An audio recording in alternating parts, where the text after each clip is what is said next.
Je vous laisse passer le micro à Reynald Verquin. Donc vous êtes directeur opérationnel de la plateforme Pavic. Pavic, c'est pas encore très connu, donc expliquez-nous qui vous êtes, qui sont les acteurs de Pavic, qu'est-ce que vous faites exactement?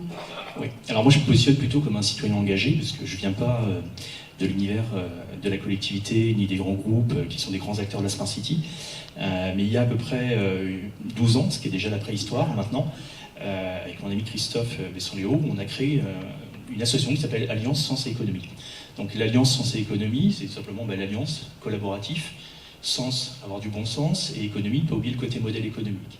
Ces éléments-là paraissent un peu évidents aujourd'hui, mais il y a 4 ans, 5 ans, lorsqu'on a essayé de s'intéresser au territoire, de s'intéresser aux données qui sont générées par le territoire, donc de savoir comment nous, on pouvait y accéder en tant que citoyens, je le redis, hein, c'est un domaine associatif, je suis industriel dans les télécoms, donc rien à voir.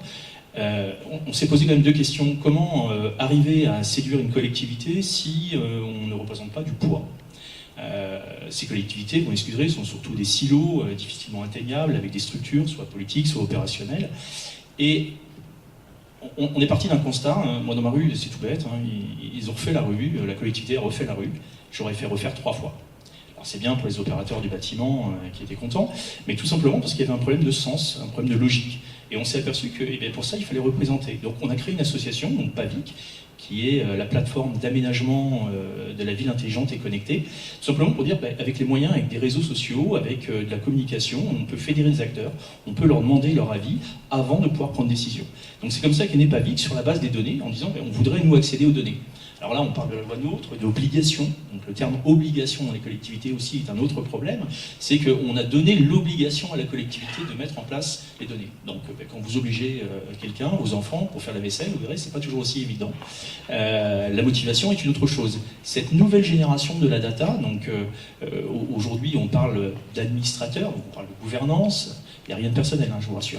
Mais c'est surtout de dire que la collectivité, l'ensemble de la collectivité et des grands groupes, puisque Engie est un des membres fondateurs de Pavic également, de ces grands groupes restait quand même un domaine peu accessible. Donc il fallait faire un effet de masse pour arriver à se positionner en disant « Attendez, avant de prendre des décisions ». Donc Pavic, bien c'est ça, ce sont des institutionnels, ce sont de l'univers académique, qui est aussi riche, mais qui a du mal à rentrer dans ces univers, et des grands groupes et des startups. Donc association, donc, qui est née à Angers, donc on a le choix délibéré de ne pas parler d'Angers puisqu'on est dans le cadre d'un programme d'appel d'offres significatif, mais qui est l'émergence de Pavic. Pavic a été créé à Angers il y a 5 ans par de l'expérimentation. Alors l'expérimentation, c'est simplement utiliser le code 3.4 du Code des marchés publics, qui est justement la possibilité de pouvoir, sans passer par toute la lourdeur juridique, contractualisante, d'une approche et d'une collectivité, c'était le mode agile, un des premiers modes agiles. Aujourd'hui, c'est pareil, ce sont des choses qui sont extrêmement utilisées, mais ça a permis à dire, attendez, nous on va se positionner en tant que citoyen, on va recueillir l'information citoyenne, et on va essayer de monter au créneau en disant, aujourd'hui la collectivité, et c'est pas uniquement dans des cycles d'élections municipales, donc 3 mois ou 6 mois avant les élections municipales que l'on s'intéresse aux citoyens, et le citoyen est un acteur particulier, un acteur qui a besoin d'être impliqué, et donc qui est le générateur de la donnée sur le territoire. On va être en 2050, mais moi je voudrais regarder une échéance plus proche, 2030, 70% de la population habitée en ville. Comment on va gérer les problématiques intergénérationnelles, interculturelles, intersociales, sont des schémas qui sont assez compliqués. Donc voilà comment est créé Pavic, comment est né Pavic, par une volonté avant tout de travailler en mode collaboratif et d'apporter des éléments concrets. Donc on monte des expérimentations, on teste, on met des instruments de mesure qui permettent de qualifier et de voir la satisfaction. Alors vous avez une expérience concrète à Saumur. Oui, alors on a pris le choix d'un cas concret, Saumur. Saumur était la première ville à bénéficier donc, du programme Cœur de Ville, et cette ville est assez intéressante. C'est une petite ville qui a quelques problèmes d'organisation au niveau de sa population, donc là aussi.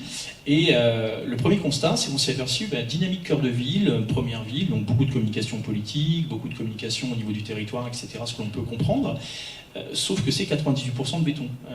Donc aujourd'hui, les collectivités, dans le programme cœur de ville, c'est là où c'est pas sur toutes les collectivités, hein, fort heureusement. Hein. Prenez l'exemple de Nevers ou de Pau, qui sont des villes très dynamiques. Ils ont compris que globalement, c'est pas en ayant des trottoirs en granit que l'on va vendre plus auprès des commerçants.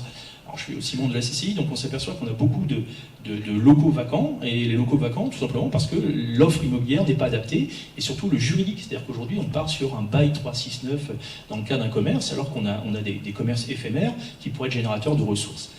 Donc ce mur, c'était une particularité, c'est qu'on a monté un atelier, ce qui s'appelle l'atelier d'ailleurs du reste. Alors c'est en partenariat, c'est assez intéressant parce que c'est un grand groupe qui finance. Donc ça n'a rien à voir avec la collectivité. On a délibérément choisi cette ville de Saumur comme emblème, puisque derrière on en crée donc sur Cholet et Tongin, c'est plus pratique pour moi pour me déplacer. Sur Cholet, sur La Roche-sur-Yon, deuxième, donc avec Pau, on y réfléchit, et d'autres villes. L'idée était de monter avec un grand groupe qui a été le financeur, que je peux citer, c'est Veolia, qui s'est dit, ben moi voilà, aujourd'hui je voudrais faire quelque chose d'un petit peu différent. Donc on a créé ce qu'on appelle un espace d'idéation.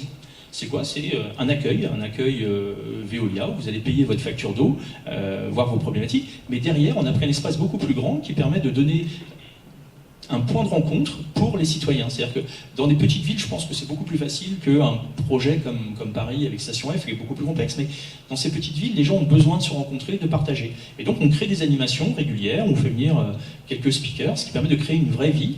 Et surtout, encore une fois, cette dimension citoyenne, c'est qu'en fait, globalement, ce sont les citoyens et les personnes qui habitent qui se reposent sur la génération. On parle beaucoup de données, de gouvernance, à qui on doit laisser nos données, etc. Mais tout ça fait corps et permet de donner un contrebalancement aux positions parfois monolithiques que peuvent avoir ou les collectivités ou les grands groupes.